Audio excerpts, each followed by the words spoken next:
Boa tarde a todos e a todas.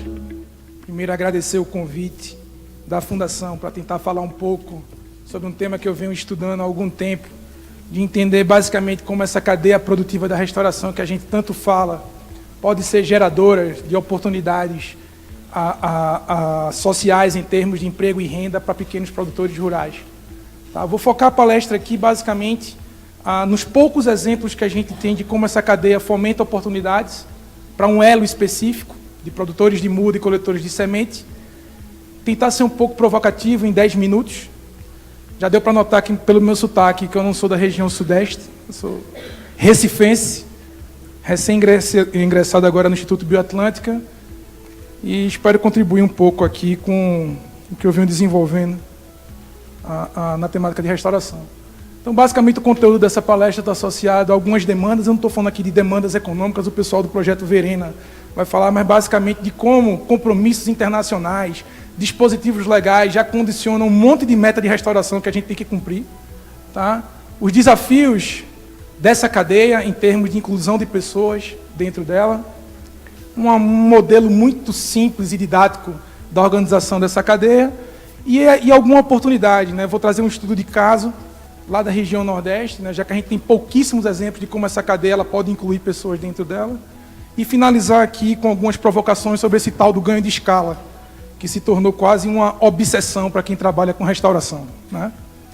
Então, a gente tem aqui alguns desafios que a gente já viu, já foi apresentado aqui que a gente tem um monte de compromisso internacional, a gente tem o tal do Bond Challenge, o tal da Iniciativa 2020, a gente tem as metas da NDC. Só o que não falta para a gente é compromisso, mas o desafio é fazer com que esses compromissos eles aterrizem, né, no plano nacional e subnacional, para fazer com que esses compromissos internacionais gerem oportunidades de restauração em nível nacional. Em teoria, a gente teria que ter bons arcabouços legais, instituições confiáveis e, principalmente, uma percepção social que é muito pouco trabalhada na restauração e que foi fruto aqui da discussão do nosso grupo. Tá?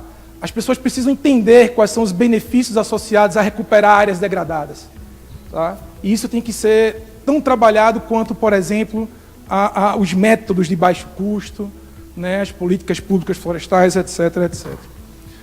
Além desses compromissos internacionais, a gente tem uma série de outras obrigações e condicionantes legais que também nos obrigam a restaurar a floresta.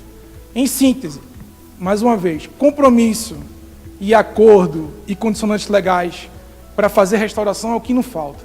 O que falta é fazer com que tudo isso se transforme em impactos positivos a economias locais e que, principalmente, esses compromissos gerem oportunidades para pequenos produtores rurais. Tá legal? Então, é basicamente isso, né, gente?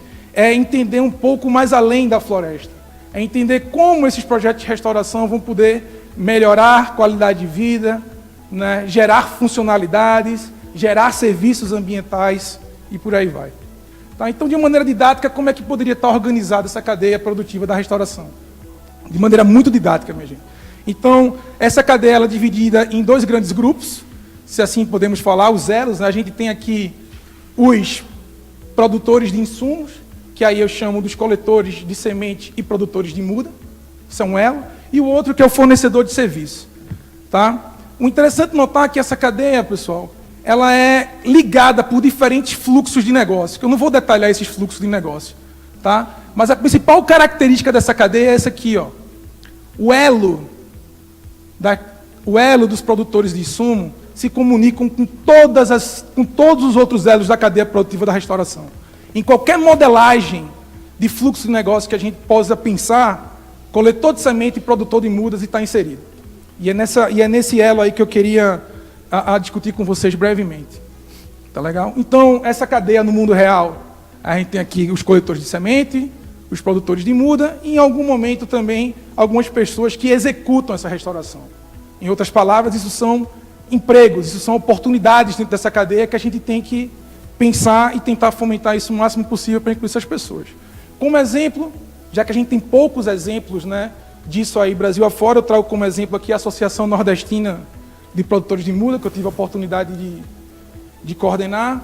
Essa associação, ela foi fruto de um grande projeto em parceria com várias instituições, onde a gente fez um grande levantamento aqui dos coletores e produtores de semente na porção da floresta atlântica mais ameaçada do Brasil.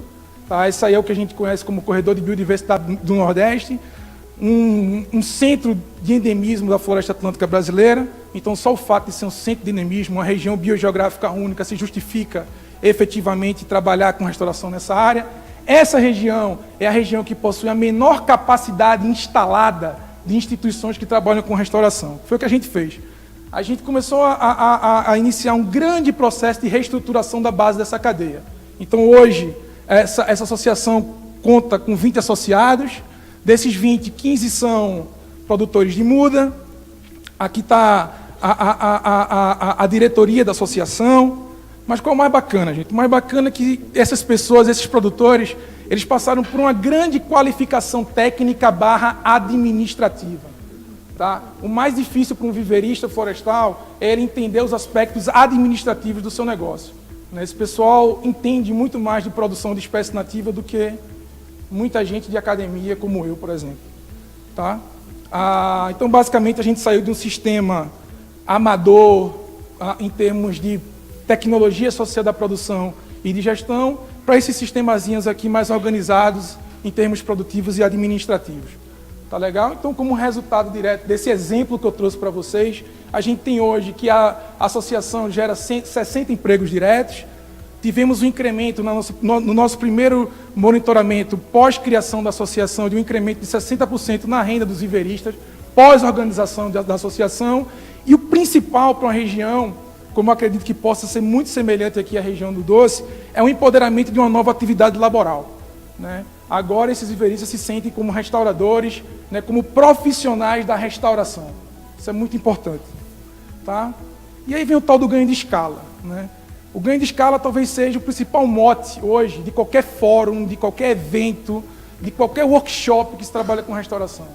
Tá? Esse ganho de escala, gente, ele está associado a desenvolvimento de métodos de baixo custo, agora um grande esforço nacional de elevar, né, as técnicas de condução de regeneração natural como uma das principais técnicas a serem postas em prática para o cumprimento das metas de restauração.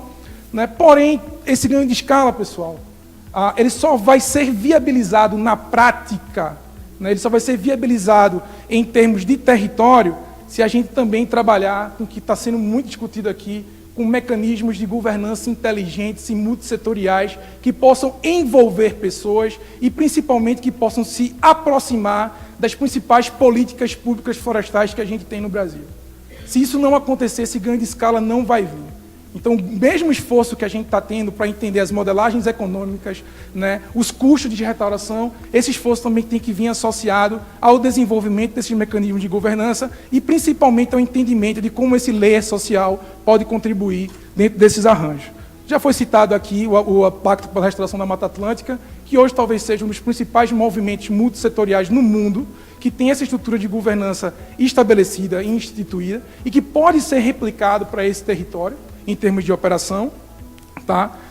De maneira mais regional, a gente tem os comitês de bacias que estão super atuantes aqui também na Bacia do Rio Doce, que tem essa legitimidade territorial, que já está também fazendo um monte de atividades associadas à restauração, que pode levar essa agenda de restauração aonde a gente quer, ao nível de propriedade, ao nível dos produtores, etc, etc. Tá?